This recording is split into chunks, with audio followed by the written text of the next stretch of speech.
Williamson County, Texas. An attack on a police officer is a serious offense and always met with immediate action. So when a crazed driver strikes a Texas state trooper with his vehicle, then takes off toward state lines, it's up to the entire force to bring him to justice. Chief Deputy Thomas Prado is first to respond with Constable Bobby Gutierrez waiting further down the highway. They must combine their training with their instincts to stop the menace before he harms any innocent motorists.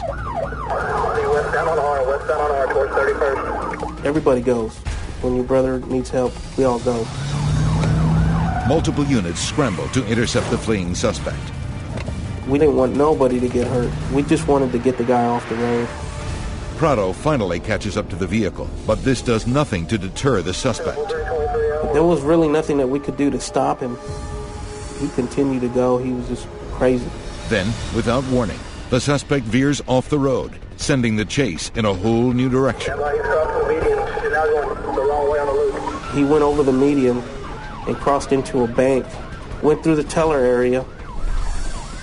Prado has no choice but to follow the crazed driver into oncoming traffic. It's a very dangerous situation when you get a 3,000 or 4,000 pound car trying to run people or cars off the road. It's a deadly weapon. With the suspect closing in on the county line, the officers make a stand to block his path. Several officers got behind him, and a couple of officers got in front of him, and they used their cars to try to stop him. He never slowed down. He went right through the cars. As he crashes through the blockade, the fugitive hits a snag. The tire got blown out from the impact of the patrol cars. You could hear and see the big, large rubber pieces falling off the tire and hitting the car, hitting my windscreen. I thought since his tire had blown out, he was going to slow down, but he just kept going. But the officers are hot on his tail, so the crazed driver tries to blind them. He started throwing large bags of white powdery substance outside of the vehicle. Unable to shake the officers, the suspect tries a move that already worked for him once. He cuts across the highway.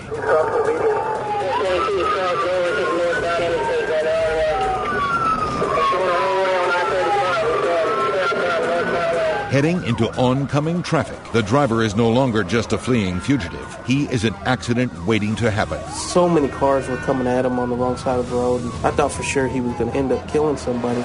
I pulled up next to him, and I got on my PA system. Pull over, man! You're going to kill yourself! You're going to kill somebody else! Pull over! Come on, pull over, man! You're going to kill somebody! But Officer Prado's desperate pleas have no effect. He actually sideswiped a white small pickup truck, and they hit mirrors, basically. Oh, damn. Okay, you just stayed 50 with the car. And he was going about 97 miles an hour. Luckily, no one was seriously injured. But now another motorist has been hit, and the situation is getting more volatile. We're going to need to get another car out there, another vehicle out there, and check him out.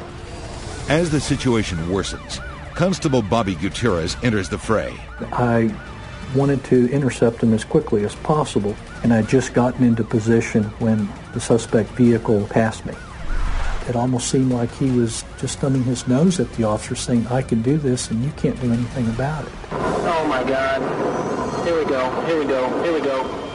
Unable to stop the suspect with his car, the constable must rely on other resources. I had to figure out a way pretty quickly to stop that vehicle, and the only way that I could stop it was to try to shoot it. This is my only window of opportunity. If I don't do this now, someone's going to die. But Gutierrez knows that pulling out his gun on public streets can be equally dangerous to innocent drivers. You have a very limited area as your target area, where you're not going to endanger anyone else should you miss. So I started at one end of the bumper and worked my way back. I tried to shoot into the engine compartment as well as the tires. Gutierrez makes contact, sending the suspect's damaged vehicle flying across the highway. He crossed the median and got onto the frontage road and stopped there. As the chase finally comes to an end, the troopers cautiously approach the suspect's vehicle. As he opened his vehicle, he didn't have any weapons. We gave him commands to get on the ground and still show his hands. With the situation under control, the officers see the result of the fired shot. It looked like a ketchup bottle exploded. And I looked down at his leg, and I knew at that time he'd been shot. And it's just an absolute miracle that no one had been killed.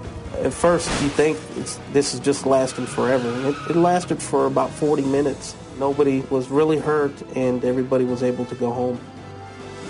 The suspect, Russell Farrell, recovered from his injuries and was charged and convicted of aggravated assault and evading arrest. He is serving 7 years in jail.